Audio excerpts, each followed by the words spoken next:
what a pleasure it is to welcome Belarusian opposition leader Sviatlana Tsikhanouskaya back to Canada. Last time we sat down here was 2 years ago, although I saw you last year at the UN General Assembly.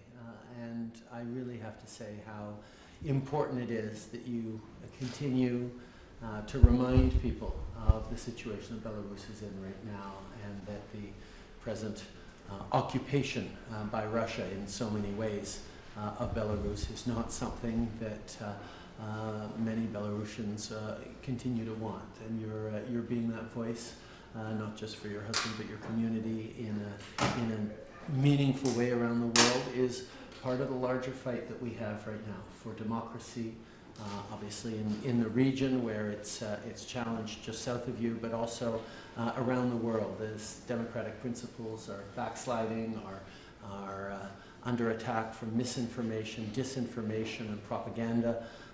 Your continued efforts are admirable and important. Canada is announcing today 21 new sanctions against Belarusian officials. We're announcing money to invest in independent journalism serving Belarusians and Russians. It's important that we continue to stay strong in our promotion of values of democracy, but also protection of individuals who stand up to authoritarian regimes and continue to fight for a better world. C'est un énorme plaisir d'accueillir encore une fois à Ottawa Sviatlana Tsikhanouskaya, une chef de l'opposition bélarusienne, biélorusse.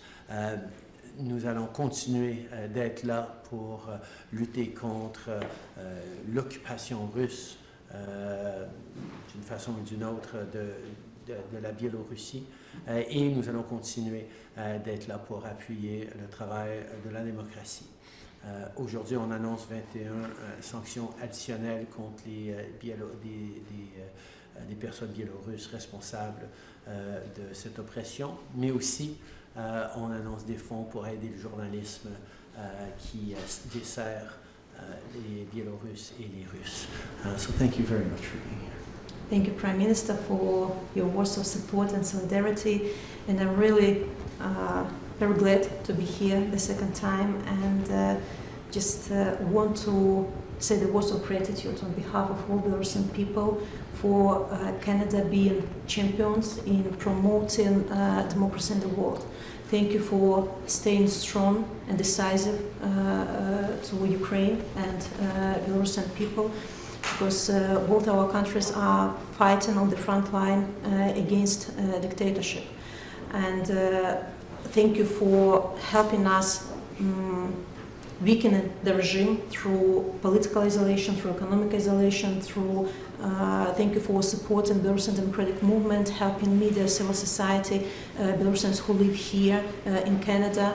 I just want to say that fight for democracy is extremely difficult. This fight is paved, this path is paved with pain and tears and suffering of those who are behind the bars, who sacrifice their freedom to fight for the values people in Canada enjoying every day. And I have to say that no one war, no one fight hadn't been won when you're alone. And on this path we need strong allies, strong partners like Canada, for us not to feel abandoned, not to feel forgotten, and to feel stronger. So I'm grateful for your decision about sanctions. I'm grateful to government and Minister Jolie and the ambassador who are working with us, that we have this bridge of communication. We are trying to update you all the information, and thank you for staying with us. It's really very long and difficult path, and of course we want you to go this path together with us.